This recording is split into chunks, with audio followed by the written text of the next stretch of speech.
নমস্কাৰ এই মুহূৰ্তত আহি পৰিছে কেইবাটাও বিগ ব্ৰেকিং নিউজ আৰু এনে ধৰণৰ খবৰসমূহ নিতৌ চাবৰ কাৰণে চেনেলটো সাবস্ক্ৰাইব কৰি ভিডিঅ'টোত এটা লাইক কৰি দিব। এই মুহূৰ্তত দিবলৈ লৈছে এটা ব্ৰেকিং নিউজ। অমিত শাহক ওপেন চ্যালেঞ্জ দিলে এজন মুখ্যমন্ত্ৰীয়ে। অমিত শাহক ক'লে আপুনি অন্য ৰাজ্যত দল ভাঙি আৰু তালাচী চলাই চৰকাৰ গঠন কৰি যি কৰে কৰক, সেয়া তামিলনাডুত আপোনাৰ দাদাগিৰি নচলিব। তামিলনাডু সদায় দিল্লীৰ নিয়ন্ত্ৰণৰ বাহিৰত আছে। কেন্দ্ৰীয় গৃহমন্ত্ৰী অমিত শাহক ওপেন চ্যালেঞ্জ মুখ্যমন্ত্ৰী MK ষ্টেলিনৰ। পৰৱৰ্তী খবৰ, আফ্ৰিকান ডে কংগোত ইন্ধন ভৰ্তি নাৱত ভয়ংকৰ অগ্নিকাণ্ড।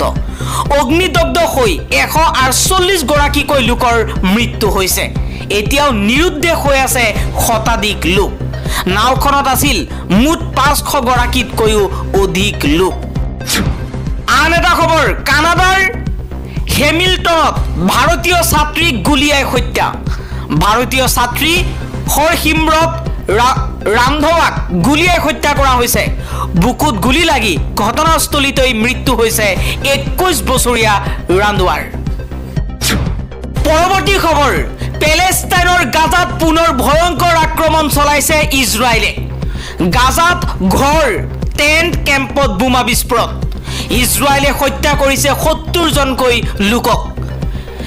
চিকিৎসালয়ে জনাইছে যে শুকুৰবাৰে গাজাত ইজৰাইলে আক্ৰমণ চলাইছে আৰু এই আক্ৰমণত 64 জনকৈ লোক নিহত হৈছে আৰু বহু লোক এতিয়াও আহত হৈ আছে। ৰাষ্ট্ৰসংঘৰ বিশ্ব খাদ্য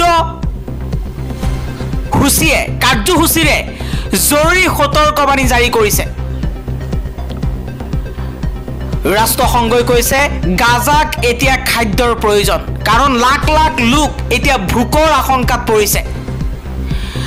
গাজাত আল জাজিৰাৰ সংবাদদাতাই কৈছে ইজৰাইলৰ এই আক্ৰমণত মানসিকভাৱে ভাঙি গৈছে লোক আৰু ইজৰাইলে সাহায্য সামগ্ৰীৰ ওপৰত অৱৰোধ কৰাৰ বাবে এতিয়া বহু লোকে খাদ্যৰ অভাৱত ককবকাই আছে। গাজাৰ বিৰুদ্ধে ইজৰাইলৰ যুদ্ধত কমেও 51,065 জনকৈ পেলেষ্টাইনী লোকৰ মৃত্যু হৈছে। 1,16,505 জন লোক আহত হৈছে।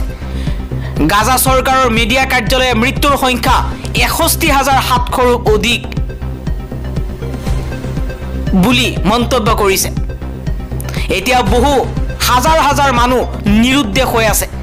2023 চনৰ 7 অক্টোবৰত হামাছৰ নেতৃত্বত চলা আক্ৰমণৰ সময়ত ইজৰাইলত 1139 জনকৈ লোক নিহত হৈছিল আৰু 200তকৈও অধিক লোকক বন্দী কৰা হৈছিল। আৰু তাৰ বিপৰীতে গাজা 90% এতিয়া চূৰ্ণ বিচূৰ্ণ হৈ পৰিছে।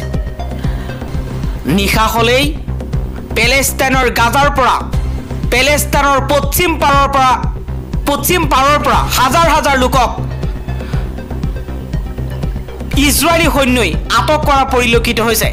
এই মুহূৰ্তত স্ক্ৰীনত আপোনালোকক এটা ভিডিঅ' দেখুৱাইছোঁ। এইদৰে গাজাৰ পৰা এইদৰে ইজৰাইলৰ পশ্চিম পাৰৰ পৰা হাজাৰ হাজাৰ মানুহক বন্দী কৰি লৈ গৈছে ইজৰাইলী সেনাই।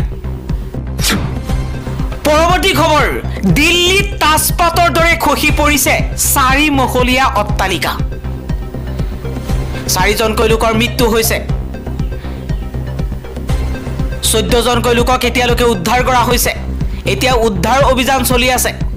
8ৰ পৰা 10 জনকৈ লোক অট্টালিকাৰ ভিতৰত আবদ্ধ হৈ থকা আশংকা কৰা হৈছে। দিল্লীৰ মুস্তাফাবাদ অঞ্চলত শনিবাৰে পুৱা এটা বহুমলীয়া অট্টালিকা ভাঙি পৰাৰ ফলত 4 জনকৈ লোকৰ মৃত্যু হৈছে। ধ্বংসাৱশেষৰ তলত কেইবাজনো লোক আবদ্ধ হৈ পৰাৰ আশংকা ব্যক্ত কৰিছে। NDRF আৰু দিল্লী আৰক্ষীৰ দলে উদ্ধাৰ অভিযান অব্যাহত ৰাখিছে। 4 মহলীয়া এল আকৃতিৰ অট্টালিকাটো ভাঙি পৰা মুহূৰ্তটো বন্দী হৈছে CCTV কেমেৰাত। সংবাদ সংস্থা ANI শ্বেয়াৰ কৰা এটা ভিডিঅ'ত দেখা গৈছে যে স্থানীয় লোকসকলে 4 মহলীয়া অট্টালিকাটো ভাঙি পৰাৰ পিছত উদ্ধাৰকাৰী দলক ধ্বংসাৱশেষ পৰিষ্কাৰ কৰাৰ সহায় পৰিষ্কাৰ কৰাত সহায় কৰিছে। অগ্নি নিৰ্বাপক বাহিনীৰ বিষয়া ৰাজেন্দ্ৰ আটোৱালে জনোৱা মতে শনিবাৰে পুৱতি নিশা 2:50 ঘটনাটো ঘটিছিল আৰু ঘৰটো ভাঙি পৰাৰ খবৰ পোৱাৰ পিছতেই উদ্ধাৰকাৰী দল সেই স্থানত উপস্থিত হৈছিল। মছজিদত আজান দিলেই ভৰিব লাগিব 10,000 টকাৰ পৰা 1 লাখ টকা পৰ্যন্ত জৰিমনা। ৱাকফ সংশোধনী আইন বলবৎ হোৱাৰ পাছতেই ৰাজ্য চৰকাৰে গ্ৰহণ কৰিছে ডাঙৰ সিদ্ধান্ত। লাউড স্পীকাৰ সম্পূৰ্ণৰূপে বন্ধ কৰা হৈছে। এইবাৰ বিজেপি শাসিত ৰাজ্য দিল্লীয়ে গ্ৰহণ কৰিছে এই সিদ্ধান্ত। এতিয়া ধৰ্মীয় অনুষ্ঠানত লাউড স্পীকাৰ হ'লেই 10,000 টকাৰ পৰা 1 লাখ টকা পৰ্যন্ত জৰিমনা বিহা হ'ব। দিল্লী আৰক্ষী বিষয়াই এই নতুন আইন প্ৰণয়ন কৰিছে।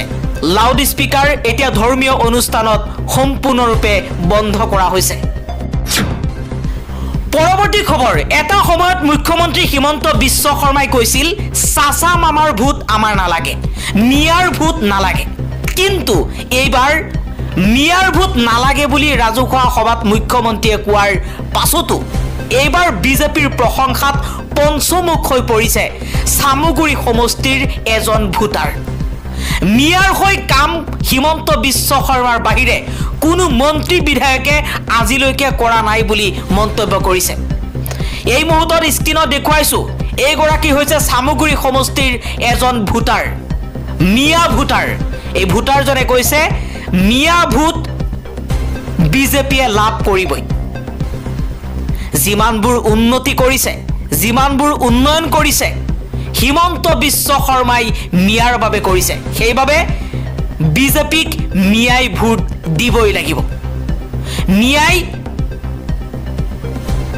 বিজেপিক সদায় সমৰ্থন কৰি যাব বুলি এইগৰাকী ভোটাৰে মন্তব্য কৰিছে।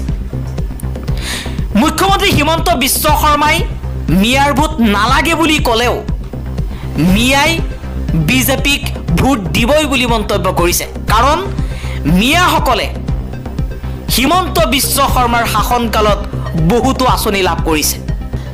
পৰৱৰ্তী খবৰ, মুখ্যমন্ত্ৰী হিমন্ত বিশ্ব শৰ্মাৰ প্ৰশংসাত পঞ্চমুখ বলিউডৰ ছুপাৰষ্টাৰ মিথুন চক্ৰৱৰ্তীৰ।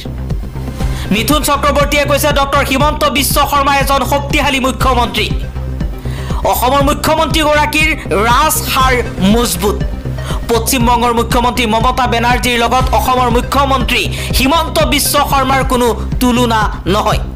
মুখ্যমন্ত্ৰী হিমন্ত বিশ্ব শৰ্মাক প্ৰশংসা কৰিলে মিথুন চক্ৰৱৰ্তীয়ে। দেশৰ শক্তিশালী মুখ্যমন্ত্ৰীৰ ভিতৰত হিমন্ত বিশ্ব শৰ্মা এজন। আন এটা খবৰ, আমি আমাৰ পূৰ্বপুৰুষৰ ধৰ্ম পৰম্পৰাক যদি আঁতৰাই পেলাওঁ আমাৰ পৰিচয় নোহোৱা হৈ পৰিব। এইবাৰ মুখ্যমন্ত্ৰী হিমন্ত বিশ্ব শৰ্মাই কাৰ্বি আংলঙত কেইবাটাও মন্তব্য কৰিছে। মুখ্যমন্ত্ৰী শৰ্মাই কৈছে আমি আমাৰ ভৰিৰ তলৰ মাটি, আমাৰ কৃষ্টি সংস্কৃতি, আমাৰ পৰম্পৰা, হাজাৰ হাজাৰ বছৰ পুৰণি আমাৰ ধৰ্মীয় অনুভূতি কেতিয়াও বাদ নিদিম। ইয়া যুৱ সমাজৰ তথা আমাৰ প্ৰতিজনৰে সংকল্প হোৱা উচিত। আজি আমাৰ পূৰ্বপুৰুষৰ ধৰ্ম পৰম্পৰাক যদি আঁতৰাই পেলাওঁ আমাৰ পৰিচয় কি হ'ব সেয়া প্ৰতিজন মানুহেই অনুধাৱন কৰিব লাগে।